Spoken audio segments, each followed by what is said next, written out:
ഇപ്പം സമയം ഏകദേശം 6 മണി 6:15 ആയിട്ടുണ്ട് കേട്ടോ. രാവിലത്തെ അടുക്കളയിലത്തെ തിരക്കുകളും കാര്യങ്ങളെല്ലാം ഒഴിഞ്ഞിട്ടുണ്ട്. അമ്മ ഡ്യൂട്ടിക്ക് പോകാൻ വേണ്ടി കുളിക്കാൻ കയറിയേക്കാണ് കേട്ടോ. അപ്പം ഞാൻ ആ സമയത്ത് മിറ്റടിക്കാമല്ലോ എന്ന് വിചാരിച്ച് പുറത്തേക്ക് ഇറങ്ങുകയാണ്. ഇപ്പം ഞാൻ രാവിലെയാണ് കേട്ടോ മിറ്റടിക്കാറ്. വൈകിട്ട് അങ്ങനെ മിറ്റടിക്കാറില്ല. രാവിലെ മിറ്റടിച്ചിട്ടിട്ടുണ്ടെങ്കിൽ പ്രത്യേകിച്ച് ചമ്മലകളൊന്നും വൈകുന്നേരം ആകുമ്പോഴത്തേനും ഉണ്ടാവാറില്ല കേട്ടോ. അപ്പോൾ അതുകൊണ്ട് ഞാൻ രാവിലെയാണ് ഇപ്പോൾ മിറ്റടിക്കുക കൂടുതലും. പിന്നെ നേരെ നമ്മുടെ അപ്പൂൻ്റെ അടുത്തേക്കാണ് ഞാൻ പോയത്. കുറച്ച് നേരം അവളെ ഇങ്ങനെ കൊഞ്ചിച്ചു. അവൾക്ക് ഭയങ്കര ഇഷ്ടമാണ് കേട്ടോ ആരെങ്കിലും ഇങ്ങനെ കൊഞ്ചിക്കണത്. എന്ത് കോപ്രായത്തിന് നമ്മുടെ ഒപ്പം ഇങ്ങനെ നിന്ന് തരും. അങ്ങനെ കുറച്ച് നേരം അവളെ ഫ്രീ ആക്കി വിട്ടിട്ടുണ്ട്. ഇനി എല്ലാ പണികളും കഴിഞ്ഞിട്ട് ലാസ്റ്റ് കേട്ടോ അവളുടെ കൂടിക്ക് ഞാൻ കയറ്റുക. ഇനിയിപ്പോൾ അയത്തേട്ടൻ ഇപ്പോൾ തന്നെ എണീറ്റ് വരും. അവളുടെ കൂടൊക്കെ ഇനി കഴുകാനുണ്ട് കേട്ടോ. അതുകൊണ്ട് തന്നെ അവളെ നേരത്തെ ഞാൻ ഇന്ന് വിട്ടിട്ടുണ്ട് പുറത്തേക്ക്.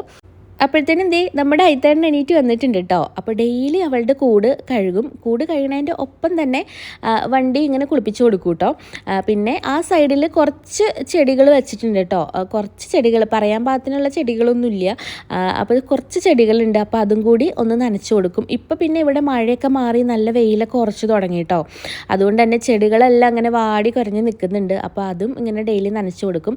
അപ്പൂനെ ഞാനേ വഴക്ക് പറഞ്ഞിട്ട് എൻ്റെ അടുത്ത് തെറ്റി കിടക്കുന്നതാണ് കേട്ടോ ആ കാണണത്.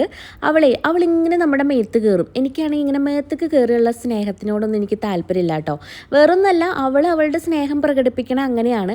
പക്ഷേ ആ മാതിരി സ്നേഹപ്രകടനത്തിനോടൊന്നും എനിക്ക് ഒട്ടും താല്പര്യമില്ല. അതിൻ്റെ ആളൊക്കെ അയത്തേണ്ടാണ് കേട്ടോ. അപ്പോൾ അവിടെ ഒരു കുമ്പളങ്ങ ഞങ്ങൾക്ക് ഉണ്ടായിട്ടുണ്ട്. ഒന്നല്ല കേട്ടോ, 2-3 ഉണ്ടായി വന്നിട്ടുണ്ട് കേട്ടോ. അപ്പം ഞാൻ എപ്പോഴും അതിൽ പോയി തൊടും. എനിക്ക് എന്താണെന്നറിയില്ല, അതിങ്ങനെ കാണുമ്പോൾ തൊടാൻ തോന്നും. പക്ഷേ ഈ ഉണ്ടായി വരുന്ന സാധനങ്ങളൊക്കെ തൊട്ട് കഴിഞ്ഞിട്ടുണ്ടെങ്കിൽ അതിങ്ങനെ മുരടിച്ച് പോകും, അത് വളരില്ല എന്നൊക്കെ ഇങ്ങനെ പറയണ കേട്ടിട്ടില്ലേ. അപ്പോൾ ഞാനത് എനിക്കറിയാം, പക്ഷെ എന്നാലും എനിക്കത് കാണുമ്പോൾ ഇങ്ങനെ തൊടാൻ തോന്നും. പക്ഷെ ഞാൻ തൊട്ടിട്ടില്ല കേട്ടോ, ഇങ്ങനെ ആക്ഷൻ കാണിച്ചതാണ്. അപ്പോൾ അയത്തേട്ടൻ കുറേ നാളായി നമ്മുടെ ക്യാഷ് ഫ്ലോ നോക്കാറില്ല. ഒരുപാട് ഇങ്ങനെ വളർന്നിട്ടുണ്ട്. ഇനിയിപ്പോൾ അതൊക്കെ ഒന്ന് ലെവൽ ചെയ്ത് കൊടുക്കണം.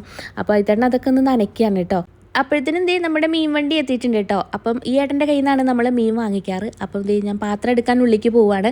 മീൻ എന്താണെന്ന് ആദ്യം നോക്കിയിട്ട് വാങ്ങിച്ചാൽ മതിയല്ലോ എന്ന് വിചാരിച്ചിട്ടാണ്. അങ്ങനെ അപ്പോഴത്തേനും അപ്പുറത്തെ വീട്ടിലെ ചേച്ചിയും കൂടെ വന്നിട്ടുണ്ടായിരുന്നു. അത് അമ്മു ചേച്ചിയാണ്, നമ്മുടെ നെയ്ബറാണ് കേട്ടോ. ചേച്ചീനെ അങ്ങനെ കാണാറില്ല. കണ്ടപ്പം ആ സമയത്ത് ചേച്ചീനോട് വർത്താനം പറഞ്ഞു നിന്നു. കാരണം ചേച്ചിക്ക് ജോലിയുണ്ട്, ഡെയിലി ജോലിക്ക് പോകും വരും ഇങ്ങനെ ചെയ്യുന്നതുകൊണ്ട് നമുക്ക് കാണാനും സമയം കിട്ടാറില്ല. അങ്ങനെ ഇന്നത്തെ വീഡിയോ ഇത്രേ ഉള്ളൂ. ഇഷ്ടപ്പെട്ട എല്ലാവരും സപ്പോർട്ട് ചെയ്ത് സബ്സ്ക്രൈബ് ചെയ്യണേ. Tata bye bye, see.